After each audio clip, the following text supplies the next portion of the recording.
Welcome to the Bougie Black Brother Network.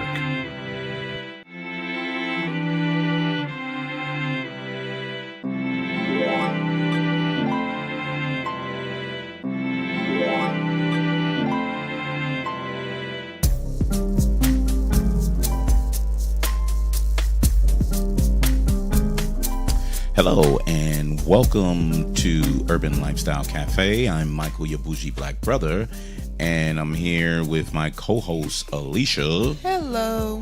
And today we flip into our TV series. As you know, we like to binge watch a couple of shows that show up on Hulu or Netflix or Amazon or whatever we can get our hands on, and even British movies. Series such as that, and Scandinavian ones, Norwegian. But today we want to talk about one of the critically acclaimed series on Netflix that just got released, I think the 13th of this month, October 13th. Yes, it is October 13th. Which is Mindhunter. And Mindhunter, mind you, was the executive producer by one of my favorite directors who did so much with. Let me give you an example. He actually had a series on the House of Cards. So if you're a fan of House of Cards, you definitely know who this guy is, and it's David Fincher. Ran into David Fincher when he actually did Fight Club years ago, and I was like, this guy has a way of showing shit that is really dramatic. But he's executive producer of this, as well as, which people don't know, because I think I saw it on screen, and then when I slowed it down, I was like, wow, her too. But Charlize Theron, she's one of the producers of this show. Wow, that's interesting. Yep. So this was a really, really great concept. It's based from a book from an FBI agent. The book is called Mindhunter: Inside the FBI's Elite Serial Crime Unit, written by John E. Douglas and Mark Olshaker. So John E. Douglas, the main character, Jonathan Groff as Holden Ford, is based on John E. Douglas. So he based that character on him even when he wrote the book. But the series was created by Joe Penhall. But really interesting. So let me give you a quick premise of it. It's set in 1977. It was in the early days of criminal psychology and criminal profiling. So, can we profile these criminals, and can we psychologically know what they're doing? And this was at the Federal Bureau of Investigation. So it revolves around FBI agent Holden Ford and Bill Tench, who interviews imprisoned serial killers in order to understand how such criminals think, and apply this knowledge to solving ongoing cases. So, sounds simple, but this is where I was pulling my information from, which I thought was really interesting. I pulled it from Criminal Minds. So I used to love that show. That show was just great, but that's the behavioral unit in the FBI. Yep. So was that. Then on top of that, the behavioral unit that was in Hannibal. So if you saw that series, there was a group there as well. I was like, whoa, this is going to be just like that. But what the turn and the difference was, this is when it started. This is when the FBI started saying, we need the information. There wasn't even a group. There wasn't even a true division. They said, this is how we're going to create something so it can help us with these deviant behaviors. So it was just really crazy. So when you first started looking at it, Alicia, I mean, slow, interesting. What are they trying to get at? Yeah. What was your thoughts on that? And that's exactly what it was. When I first watched the first episode, I was like, okay, this is too slow. I don't even know where it's going. But normally, it takes watching it several times. I mean, you have to watch the series a couple of times before you say, okay, now I totally got it. So initially, when you was looking at it, that's how you felt. It was kind of like, okay, where's this going? Yeah, because it was dark. It was dark, and it was like, is are they are they hunting down serial killers?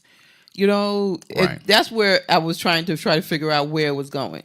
So it gave me the impression also of, once I realized it was the start of this units and this investigation, then it brought me to the Americans, because there was the type of, you expecting to see modern things for them to researching, but then when you were seeing the Americans, that series, which is a great series, we still got to finish that. Right, that's last another one. episode. Yeah.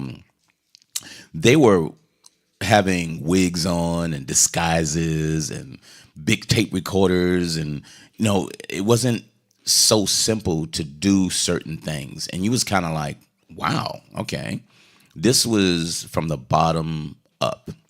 So this what made this, and this has made it so interesting to me after I watched the series. So, well, I won't even get into that yet. So what this does is, there's a young upstart, Holden, the guy Holden. Yeah. What's his name on there? Holden Ford. Yeah, Holden Ford. And this young upstart, he's just so interested in things. He had a psychology degree, sociology, and he wanted to say, hey, you know what? We're not doing enough. We need to figure out what these crazy criminals are thinking. And the Bureau was, no, we don't do that. What we do is we solve it after it happens. That's not what we do.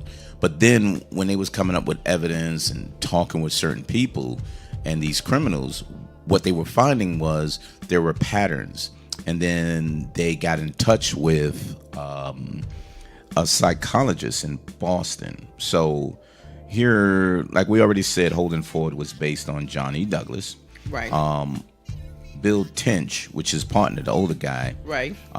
He was already in the behavior science units. He's based on Robert Ressler, Ressler, and what's her name? Dr. Wendy Carr, psychologist. Wendy Carr, yes. Was based on Dr. Ann Wilbert Burgess.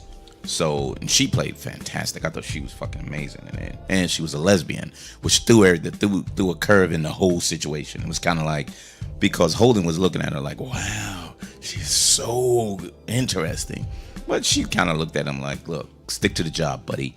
But she's a really intelligent, upscale thinking, kind of highbrow psychologist, and because she was a professor, a doctor at the university, and she wanted to do the study so she could build books and set precedents with different things when it comes to psychology and the psychosis of criminals. Yeah, because she was more interested in the books, to getting all the data for the books. Yeah, so it can be continued research. Right. Where the one guy was like, we want the information so we can stop the criminals. Where Holden was like, I want information so we can figure out what the criminals would do. Right, so that we can, how would you say, find the next. If we have the information, we can know who the next serial killer will look like. Like he was looking at prevention, because if you get in their mind and you act like them, then you can understand how it's done. Right. You know what I mean? Exactly. And that's how Holden was. But the FBI unit was like, yo, no, goddammit. If you get the data, we can figure out the crime after the fact. Right. While he wanted to be like, we can beat the system. Before. I mean, get in front of it and everything. So the series was going on. It's like Alicia was saying, it was a slow build up. So they showed Holden trying to figure out a couple of things, and then he was with Tench, which is his partner, and the head FBI guy was kind of like, I don't trust this shit. And that Holden guy, he's really, really cocky. So Shepard is the unit chief for the FBI Training Academy. So, and he played a great role there too. Yeah, he did. And then you have that wimp, that punk. The last guy that showed up that the end. Did the transcribing. Yeah. Yeah, he was an asshole. Yeah. He was such a punk. But they was trying to build up the unit and the people who actually was assisting them. But as the series was going on, because we went through the whole one, I think it was 10 altogether. Yep. So it was 10 episodes. Yep, it was 10 episodes. But as it went on, so think about this too. It was already renewed for a second season in April before it even came out. Yeah, but you got the ratings from the top from the 10. They gave it a 9. They gave it a 9. So this show is fucking amazing. So it's done so well. So again, David Fincher, like Alicia was saying, most of his movies, if you go back and watch a lot of his movies, they're dark.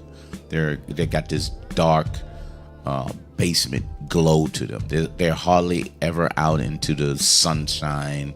It's always dark. It's brooding. It's kind of like, it's almost suspicious feeling. You know what I mean? It gives you a dark feel of it. And this one wasn't as dark as his other ones, but it was dark anyway because the subject matter was dark. The way they was dealing with the serial killers. The serial killers. Yeah, because remember it was what stuck in my head was so crazy when they were talking to the police officer and it's like, so we have to stop finding teenagers and black people. And the guy was like, if this guy is beating up or killing old folks, it wouldn't. The Hispanics and blacks care for their. Remember? Yeah, they don't do that. Yeah, he said I was like, they have more care for their family in that way. So it's like, not them. Like, oh, and it was shit. like, oh shit, we don't have to pick up no more Hispanics and black people no more. So once again, modern day, so anything that goes wrong, you can blame a black man or it had to be somebody Hispanic. But you can see that. But what they were doing was finding the psychology of who does it. Remember, he was in a classroom talking to these kids, and they asked, one of the little girls said, if we supposed to be looking for deviant behavior, or I forgot how they said it, odd behavior, is it just boys? And he was like, no, it's not just boys, but it's mostly boys. It's mostly the boys that have this kind of behavior. And then in his one portion, he was like, is white males between such and such and such and such. So that's where they seen this deviant behavior. And you see the FBI wasn't even teaching the type of words and things that they should have. They couldn't say pyromaniac. Yeah, back in those days. They couldn't say things that we say freely. Yeah. They couldn't have that in the curriculum. They couldn't have that in the subject matter. They couldn't say things as cunnilingus. They couldn't say things like anal penetration or anything in that matter. Those things were deviant behavior and shouldn't be discussed because that's not really what it's supposed to be. And he was saying if you don't start putting this into the curriculum, they can't understand what they need to research. And this show starts it from, there has to be a change. It has to be a change in order for our investigations to be better. And that's where it's slowly, and it was a slow process. Yeah, it was. It wasn't like they jumped right in. Yeah. And it was so cool how the story, I mean, it, we know how regular TV shows work where they try to do everything in one show and saw the whole episode. Right, but the way he did it was like they figure out they find out they had a case, then they did their research, but in the meantime there were other things going on in the background. There was another serial killer that they were who's creating almost starting to become a serial killer. Right. Then you had them. Oh yeah. So that's interesting. So I don't want to brush over that. So doing the whole 10 episode series, they keep taking you to Kansas City, and there's a guy that you just keep seeing. He didn't do anything, but they kept showing him, and then they show him, then they show he's a loner, then they show him drawing subjective things, and they show him creeping around people's houses. He's the he's the ADT guy who does your security systems. So he's always, but you could see there's something about him that this dude has issues, but they don't tell you. They don't tell you anything. And what Holden did too was there was an episode with a principal, that was tickling children's feet and then paying the money. And what he said is that can escalate to more than that. And there was some people that was concerned, but he was a well-known, really popular principal in He the was community and principal, yeah. everything. So, but when they had concerns, and Holden was like, "No, you got to stop doing this." And he was like, "You don't tell me anything. You don't tell me what to do." And he was kind of like, "Pfft, "We're the FBI, so I'm telling you, under our jurisdiction, you can't do that." So the board actually fired him and kind of placed him like a pedophile, Yes, they did. and which was an extreme thing to do. But if he would have listened and said, "Well, just stop doing this," and he could have had a like a not a phobia, but a fixation to say, "I gotta tickle children's feet. Right. I gotta do it." So that's something that he just needed to stop, and he knew he couldn't stop.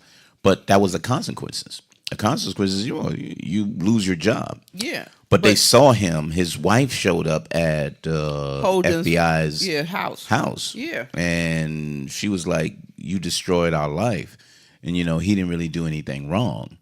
And he was like, "That wasn't up to me to do that. That wasn't up to me to Make that decision. fire them, make that decision." But I found it interesting because if you're really looking at it, how do you know that this guy wouldn't escalate into something You wouldn't. else? I mean, You really don't know. I mean, to me, that sounded very weird. So he was real aggressive when they told him not to do it. Mm-hmm. So to me, it almost like he had to do it. Yeah, it was. And if he has to do it, how do you know that it would not? He got a fetish. That's what it is. It was He's a got like fetish. a I think it tickling was fetish. I think it was a but fetish. with children, Yeah. and that's not a good thing. Mm-hmm. So again, when they was asking each other, would you want your child at school being tickled by some man? And they was like, no, but it's not up to you to say anything. Then who? Then who says it then? Mm-hmm. If everyone just blows it off, but yet you saying you're not comfortable with it, who has to say you can't do that? Yep, exactly. But the consequences was you ruined this guy's career, and you don't know if he would have been a pedophile or not. Right, right. And they told him, why are you even bothering with this case? You should have left this alone. Yep, exactly. And Holden kept getting in trouble because he kept doing crazy shit, and even between one of them, he was cussing and saying like deviant words that they didn't deem whatever. Holden was getting the big head. But he was getting results. He got the big hit because he was getting results. Right. But they don't like how he got the results. Right, they didn't. You had the academic, which was Dr. Carr, and then you had the station agent who says Bill, the FBI. Yeah, Bill was really like, Yeah, he was he kinda was a Shepherd, muscle the guy head. Yeah, Shepherd. he was a muscle head. Like, listen, we ain't No, gotta do it. Shepard. I'm not talking about his partner. I'm talking about the head guy of the unit. Okay, you talk. Okay, Shepard. Who? Okay, so I hear what you're saying. So they was like, I protect the FBI. She wants the academia to be correct so she can get clean data, so she can do the research and produce it and say, now we have something that I can produce and say, this is the things that serial killers do. And here's the profiles that we can work on and we can use to do that. But it was just, and it went slowly through everything. So you got to understand each and every one of their life. Like his partner Bill was, he had a child that He wasn't adopted talking. Who was wasn't talking. He wouldn't talk. Yeah. And he was kind of like, this is just disturbing me. I don't want to be around him because I don't know what's wrong. He shouldn't be acting this way. Yeah, because he was such a manly man. Yeah, so he was like very manly, and he felt that he didn't want to interact with a child that didn't interact with him. He felt that wasn't, not only that, but he wasn't normal. To him, he wasn't normal. Yeah, but he didn't want to do anything to help him. Right. Because he said he's supposed to just get better. Yeah, exactly. That's he don't need anything. He just need to be better. And back in those days, that's exactly how they felt. Yeah. To go to a psychologist is something's wrong, and it puts the onus on the parents. So obviously something was wrong with the parents, in that way. So when I was saying with the show, with each show, besides it trying to solve a case, it also they went and visited these serial killers. And I mean, which was so interesting because you was like, well, I mean, like finding out why they were doing it, like you said, to build the data up. But each time they go to a different one, it was like, okay, were they, one thing was, were they actual real serial killers? And you found out and I found out that each and every one, and when you see the show, each one that they visited was based on real life serial killers. So the guy Johnny Douglas, great segue back. The guy Johnny Douglas, who wrote the book and they based everything on, this guy actually interviewed these serial killers. Let me know if you find these guys familiar. David Berkowitz, Ted Bundy, John Wayne Gacy, Charles Manson, Lynette Fromm, never heard of her, Sarah Jane Moore, Edmund Kemper, he's in there, James Earl Ray, Sirhan, Richard Speck, he's in the show, Donald Harvey, and Joseph Paul Franklin, to name just a couple. So he has true experience on some real to life crazy bastards that was in jail, and they start interviewing them. And what made it so, I mean, just to me, so interesting is the cast manager wanted to have brand new people. They didn't want to have people that actually was actors to play these. They wanted people who weren't actors or weren't popular actors to play these characters.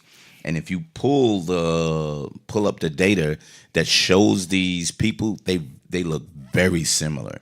And the people who they interviewed and you see on the show, they played an amazing role. Yeah, because a lot of the cast are not well known actors. No. And this is like and they, oh my God, it was so real. It was so real, and the acting was so good. Yeah, so it was like realistic. It was very realistic. And if you remember, David Fincher did a movie called Zodiac. And that movie Zodiac was about, I think it was John Wayne Gacy. The Zodiac Killer. So it was the Zodiac Killer in actual California that they never really caught. And he did that movie on that. That was a very slow going but interesting movie. It was so dark that people just kind of like, I don't like this. This is so dreadful. But it was a very good movie. So I knew Fincher would dive into this, but the casting was just really remarkable. All of the characters really played such an excellent role. The guy who played one of the killers, I think it's not Jerome Brett, it's Edmund Kemper. That guy, the 6'7" guy who talked really proper and really concise what he was talking about. He was so intimidating, but he was such a casual person. And at the end, it takes you to another level because you can really feel the fear of how smart he was and what he could and couldn't do. He knew what he couldn't do, but he knew he can set you up to do what he wanted to do. And it was just so amazing. And he was only in 3 episodes. He was only in 3 episodes. Really? And and he was powerful in them episodes. So it seemed like he was in the whole thing the way he acted. Exactly. Honestly, it did. That's why it's like, really? But yeah. So he really played the hell out of that role. So you will remember him more than any of the other serial killers because he was descriptive. His mannerisms was kind of like, whoa, this is so fucking weird. And he scared him at the end, man. I was scared for him myself. That he was so good.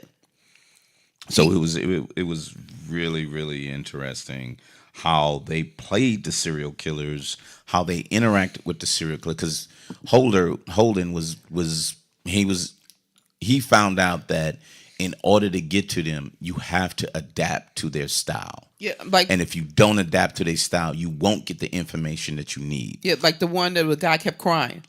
Yeah, He kept crying, and he was like, "That's just a front." that's a front. He does. And Holden was falling for it. Yeah, but then he learned from that. Right, and then you found out that it wasn't just him who did it, but it was his sister, and it was And her boyfriend. Yeah, it was like, and you was like, and then the thing is that there was things that she said, and the doctor Carr was like, "Did you hear this?" Mm-hmm. I mean, I heard it before because she said the splashing. Yeah, and she was like the splashing. She said she was there. She was like, well, how do you know that? She said this. So she said when you talking about tense, when you say past or current or whatever, she didn't say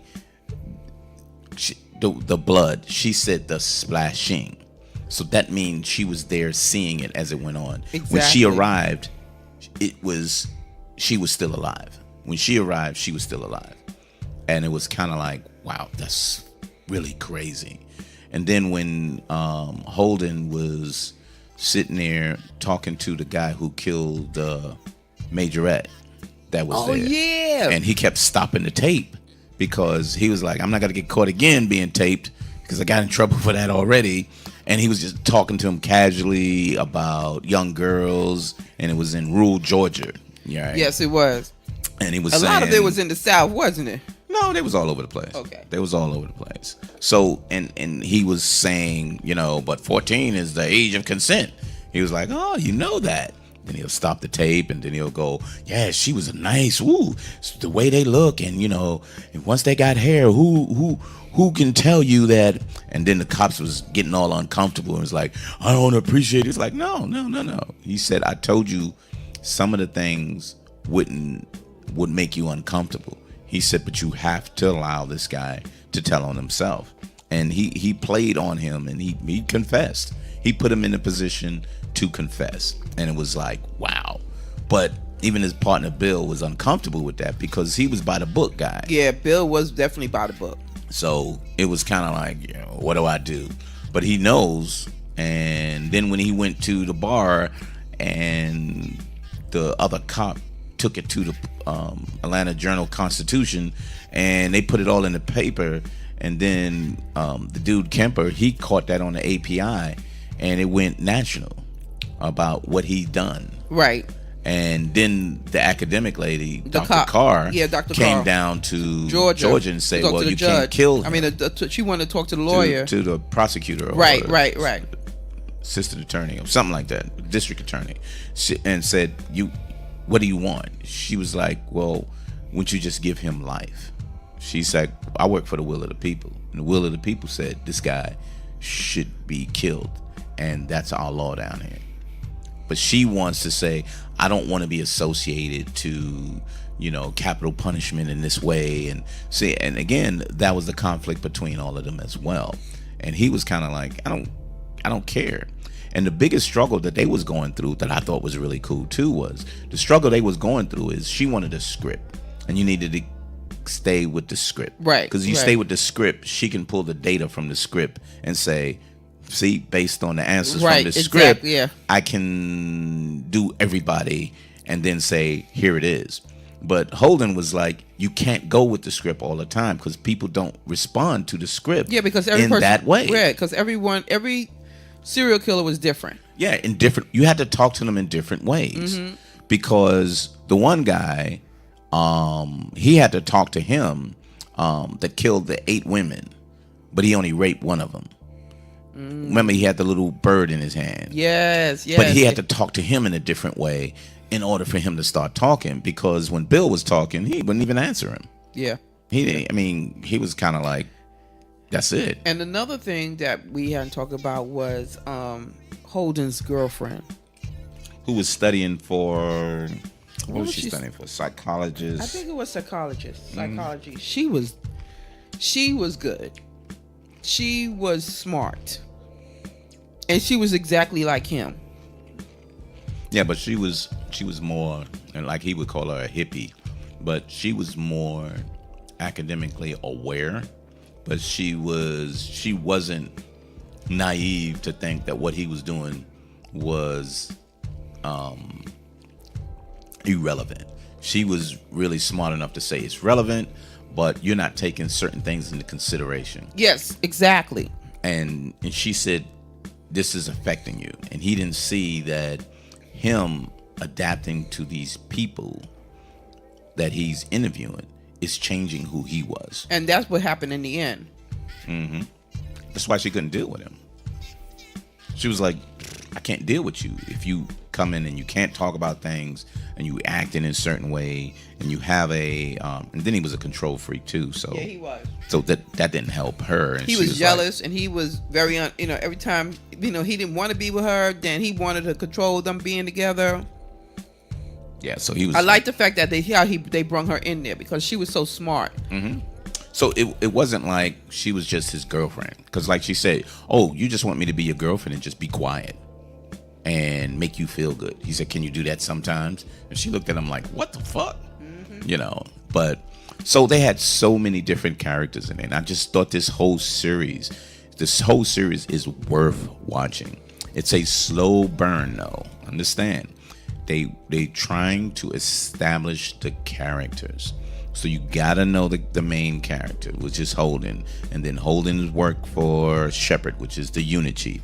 Then the unit chief introduced them to Bill, who was in the behavior science, and then they had a reference. No, and then in between there, he had a girlfriend that he met at the bar, and he was trying to impress her. Exactly. And then they became an item within that, and then they went to Boston because Bill knew Dr. Carr for some research that she did for the FBI.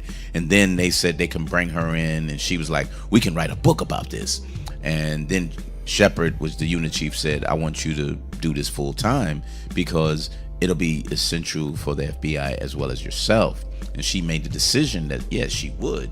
And her girlfriend in Boston was kind of like, they're not even up to your intellect, so why would you want to be around people like that all day long? Right. And then when she went to dinner, and then they was pontificating at the table against the psychology of it, and she was like, I don't want to do this shit. And she just walked out and like, I want to do something that's interesting. So those characters, and then you're introduced to the ongoing serial killers, throughout the episode yeah. by episode, episode. And that was the most interesting part of, them saying this is a serial killer. But then remember they said they called it sequence killer. Oh, that's right, sequence killer. So it was killer. a sequence killer because they was killing people in sequence. Yeah. But then they was trying to say secular. Then they said, but it's like a series of killings. And then it was like, so it's serial killer. And then when they said that to Shepard, he was like, oh, you got another name for it now? Yeah. He was like, that's what we trying to use from that. So, but I just found it interesting. But again, this show's about the building up. So if you look at Criminal Minds, this is where Criminal Minds came from. Right. This is how Criminal Minds came to be today, because of these people who actually did the research and established the protocol for them being that way. And that's what made it so interesting, because you want them to say, oh, you should be able to. They was like, no, they don't know that. They don't even have enough data to know that this guy is crazy and has a pattern in that way. Yeah, because they still was investigating cases that look potentially like serial killing. Right. Because remember the one that the guy hated his mom because his mom brought in some guy off the street, but he was beating up old women and killing their dog. Right. But they figured it was him because when they went to the house and saw how his mother was treating him. Right, and then there was a dog, yeah. But, so he lashed out by beating the older women and killing the dog because of his mom. Right. But they figured it all out. But, again, there's small off cases that they felt, or Holden felt, that, look, I know what I'm doing. This is my cases that I'm doing and how I'm running it. And even with the last one, Bill was like, this is what this guy did. He said, this is his thing. This ain't mine. Because he staged everything. He Yeah. staged. Bill was tired. Bill was like, Bill was like, man, this dude is getting on my goddamn yeah. nerve. Bill was getting fed up with the whole thing, and again, he didn't see it like Holden did. He didn't, because he was still FBI.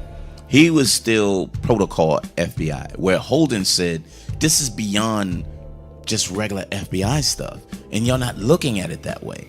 We can get the information we need if we interview them, so we can, and that's what he wanted. He wanted to prevent serial killers. In his mind, if we get this information, we can prevent it. We can see it before it comes. Yep. And they was like, that's not our job. Yep. Our job is to get the information, so when it does happen, we have the information to do it. He was like, but why do this when you can actually stop it from happening, when you see it coming in that way? Well, I can't wait to see what the next series is going to take it through. So I just think it's fantastic. David Fincher, I'm not sure how many he did, but I think only did 4. I think he did the last 2 though. No, he did. From what I read, he did 4. So I think he did the last 2, and then 2 other ones. So if you look it up, you'll see that, because when I was looking at who the director is, I always look at who's the director, because if the show is that good, I want to see who the director was, because a lot of times they're like in Game of Thrones, depending on how the show is. He did the first episode, second episode. Mm-hmm. Then he did the last 2. Yeah, that's what I said. Yeah, you said the last 2. Let me echo that. Yeah, he did the last 2. Yeah, I said, but he did 4. Yeah, I said, yeah. But he did the last 2. Yeah, but I was wondering, even though you said the last 2, did he do 7, 8, 9, 10? No. He that's didn't, what I was thinking about. No, because I saw some of the directors who did that, mm-hmm. but his name came up on the last 2, because I didn't know that was the last 2, because I didn't know if it was 12 or 10, but I realized that's what it was. So it just made it. And then Andre Douglas did 7 and 8. 7 and 8. Yeah, Andre Douglas was a director. There's 4 directors for the whole series. Okay, yeah, Dave did 4. Yeah, and so all the other guys did 2 each. Yeah, 2. Yeah, Andrew Douglas. Yeah, he didn't do too much. He didn't do anything that prominent. You know what I mean? Yeah. He did a couple of, looked like TV series. He did a couple of TV series. He didn't do anything that kind of stood out to say, oh, wait, what's going on with that? You know. So he picked up a couple of, it looks like average directors, and he stood out in the 2. But they did a good job, though. You can't. Well, you know what? They stayed with the flow of Fincher. Let's say that. Yeah. So they complimented him. Yeah. So they did. Yeah. So they complimented him. So the way the flow of the shows went, you didn't see a disconnect. Like, Exactly. Because when you said David Fincher did it, I was thinking he did everything. So I thought it did too until I looked it up. And then now that I see it, I say, but you know what? The flow of the series stayed consistent. He started it off, and he made them stick with that particular flow. And what he did was, I'm going to start it. Now, y'all guys see what I started. I need for you to flow with that. And then I'm going to pick up with the last 2 to end the series. Exactly. And it was just amazing. So something to look at. Definitely very, very something good to look at. So that's Mindhunter. David Fincher, amazing director. I'm kind of waiting on, I think he's supposed to be doing another movie, because most of the time when he does a movie, it's really that good too. So Dave normally, let me see what movie he has on tap as a director. They haven't even, they don't list it in. So he's supposed to do World War II. World War Z. Where is that at? And there's a show. No, I'm saying. No. You saying something? David. Yeah, he's supposed to do Strangers. That's the one that I was waiting on. So if you're a fan of Alfred Hitchcock had a movie called Strangers on a Train. Oh. And The Strangers on the Train was based off two guys sitting there. I have a problem with my wife, and he has a problem with his, I think his mother or something. And then they shake and have a pact and say, "Yeah, you kill mine, I'll kill yours." Ha ha ha.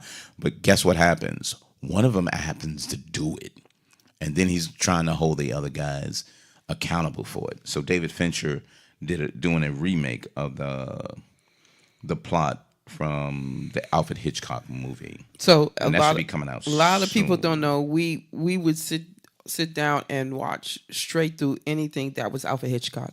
Yeah, I actually We bought were truly- a whole set of Alfred Hitchcock movies that I just love seeing. He's an amazing director. Yeah, and they didn't give him what credit was due until he passed. Because they didn't like him. Mm-hmm. They didn't like him and Orson Welles. Yeah, so that's true. Those two guys, yeah. they just hate it. Too arrogant for them. Yep. Also, we got a request. Oh, for The Deuce. So So we'll be seeing The Deuce as well. and we'll probably give it a review on that as well. What is The Deuce? 40 Deuce. So if you're a New Yorker, you know what The Deuce is. If you're not, The Deuce was notorious for prostitution and porn movies and karate flicks. That's what you go down to 42nd for.